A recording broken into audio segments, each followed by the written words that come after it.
It's the idea of falling in love with the process and not the outcome. If we're honest, most of us learn to chase the finish line since we were very young. We were always praised for our grades, never really for our curiosity. We were praised for scores, not our skills. So we grow up staring at metrics and dashboards. Our weight, our revenue, our views, comments, likes, and we wonder why the work feels so brittle. Here's the shift. The outcome is like a receipt. The process is the actual craft. When you fall in love with the craft, you stopped needing constant proof to keep going. You do the thing because doing it well is satisfying in its own right. And almost unfairly, that's when results finally start turning up. You keep begging the scoreboard to love you back. You need to stop. Put your head down and build a ritual. Treat every rep like it matters, because it does. You marry the work and the results start asking for your last name. Now, why outcomes seduce and they let you down? Outcomes are seductive because they're loud and countable. A number goes up and your nervous system lights up like a slot machine. But outcomes are also lagging indicators. They arrive late and they leave early. If you anchor your mood to things that report back once a week or once a month, you end up living on a delay. You feel drained and then empty, hopeful and then hollow. The question that stabilizes you is smaller and kinder. What can I repeat today that makes tomorrow easier? That question gives you something called agency.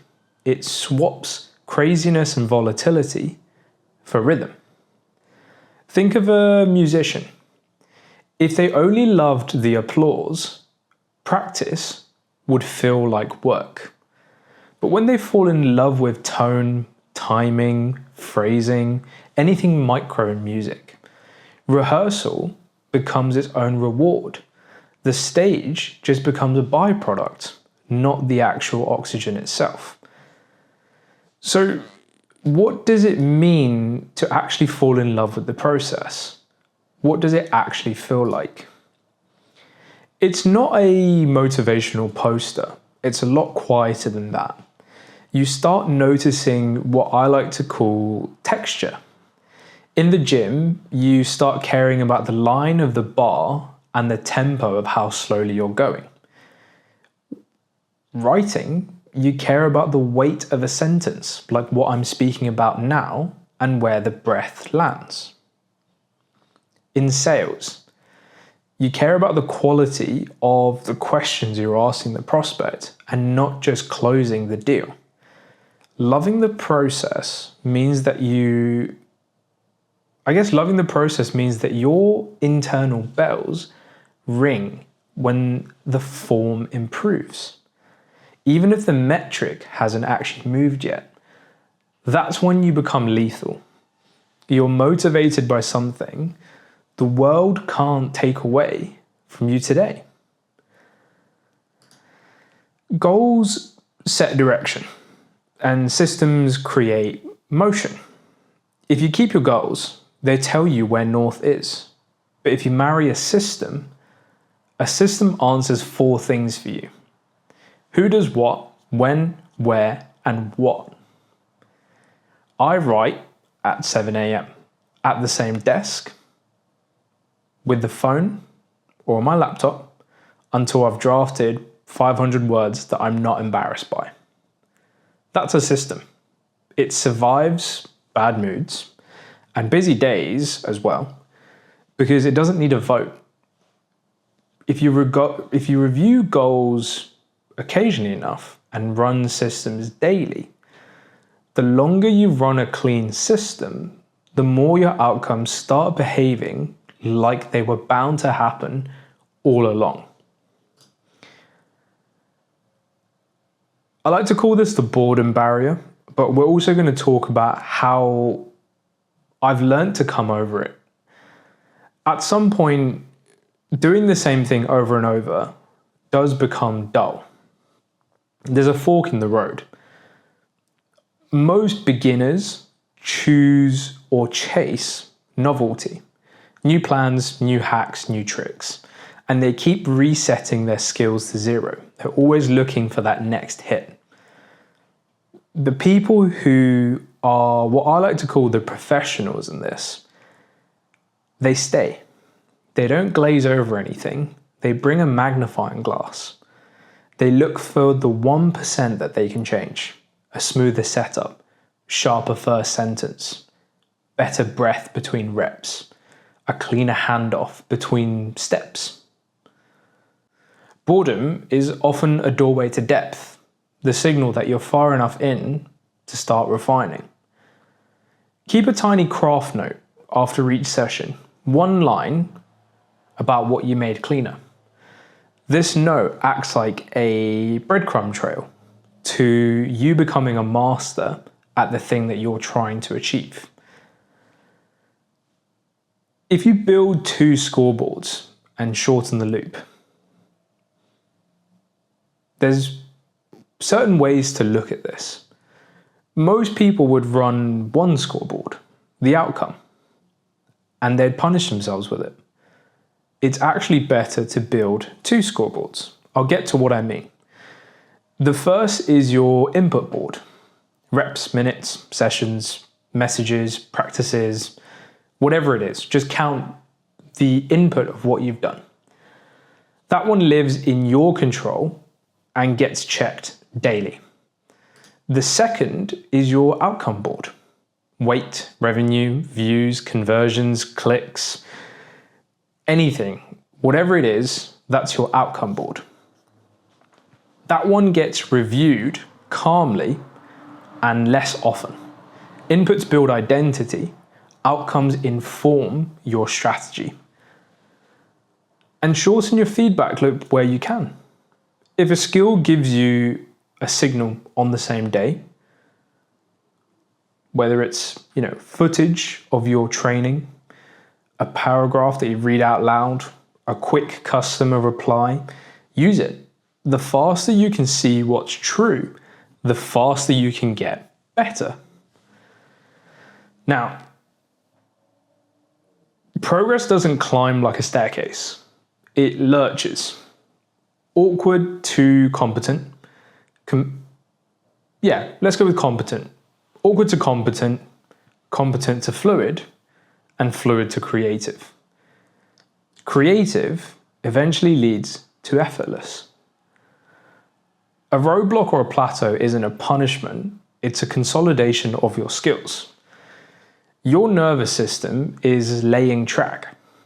When you hit one, swap panic for practice. You've done this 1,000 times, you've become a master at this point. You swap that panic for practice. You tighten up your form, you run constraints, smaller pallets, fewer tools, slower reps, whatever it is, change things around and start messing with your mastery. And check the recovery. Often that stuck feeling is simply your body asking for repetition without drama. Keep going. That final jump is coming. Now, let's look at identity and environment and how you can actually make those processes automatic. If your identity line is I'm the kind of person who wins, your confidence will rise and fall with the scoreboard. Things are going well, your confidence is through the roof. Things aren't, guess where your confidence is. If you switch it to I'm the kind of person who shows up. Showing up is a choice available every day. Then make the environment help. Lay out your shoes, stage the workshop, pre-write the first sentence, prep your ingredients. Friction isn't a moral failing. It's a design problem, and good design makes the right thing almost automatic and the wrong things slightly awkward. It really comes down to how much attention you're paying to this. It's really about how to keep going.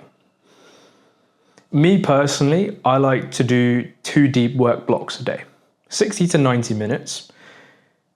It will genuinely change your life further than 10 hours of just random effort. If you guard the first 5 minutes of each block like it's the most important person on earth, one breath, if you reread the last 3 lines, start the first rep, whatever it is, that tiny ramp shapes whether you enter depth or drift. And cadence also includes recovery.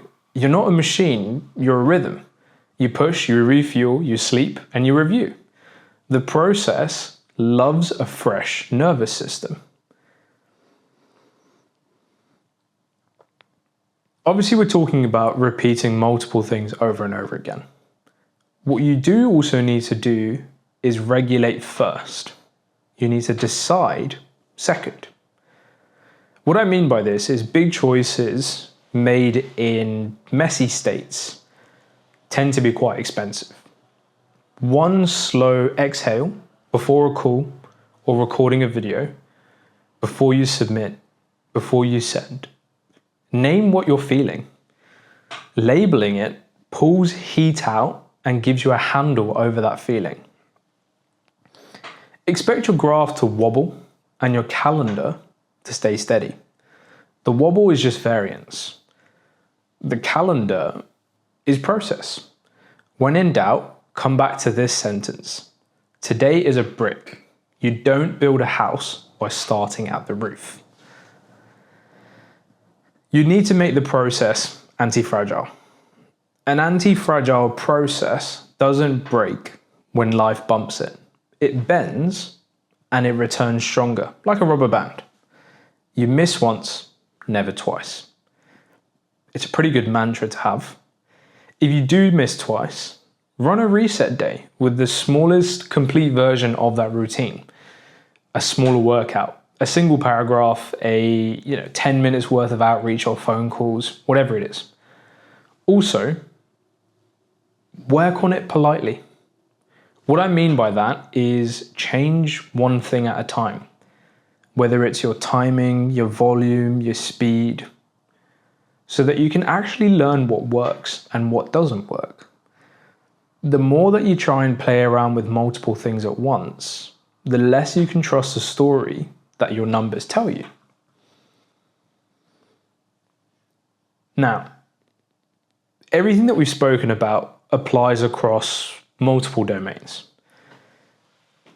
If we talk about the body, for example, the process is sleep, protein, and movement quality. Your identity, for example, is I train on schedule, not I weigh this. In your craft, that process is your daily output window. Your applause comes from a cleaner line, not likes. In business, for example, that process is qualified conversations, follow-ups, one product change a week, whatever it is. Your scoreboard is your pipeline health, not just this week's sales. In money, that could be the process that's automatically contributing or an annual rebalancing plan. It really doesn't matter what these things are. It just comes down to the fact that it can be applied in anything in life. A good way to look at this is something I like to call the boredom test. We've spoken quite a lot about this, but what I'm trying to get into is anyone loves a highlight reel at the end of the day. Show me what your Tuesday looks like. That quiet session that no one knows about. The unsexy follow-up. The paragraph that no one read except for you. Even what I've written here. If you can love things like this, you'll still be here when the visitors get bored, and you'll own the entire place. For some action steps, let's make this operational. What we really want to do is first write down a paragraph. Call it Process North Star. Who you are, what you do, when and where you do it. And the minimum standards that you actually hold with doing all of these things. Read it every single morning. Then you want to build 2 scoreboards. The input, the one who gets ticked daily and lives somewhere visible. The outcome scoreboard lives in a calmer place and gets reviewed weekly or monthly. You protect 2 deep work sessions and engineer the first 5 minutes of those work sessions so that you always know how to start those sessions and lock into that. Keep a tiny craft note, 1 sentence on what you changed that day, so that boredom becomes precision instead of an exit ramp. If you hit any kind of plateaus, run a plateau protocol. Check your form, try something else, verify your recovery, and then just change a tiny piece of your progression, whether that's increasing 1 rep or 1%, like you would in weightlifting. If life hits you, use that mantra that we went through. Miss once, never twice. And if you do miss twice, run a reset day. The main thing to do is to run a weekly review. What felt heavy? What felt clean? What's 1 lever that you will change, just 1, so that the system always stays learnable. Outcomes at the end of the day are just receipts. Processes is the craft. Goals give direction, systems create motion. Boredom isn't a signal to switch, it's a cue to refine. 2 scoreboards keep you honest without making you miserable. Skills grow in jumps. Plateaus are just a part of the climb.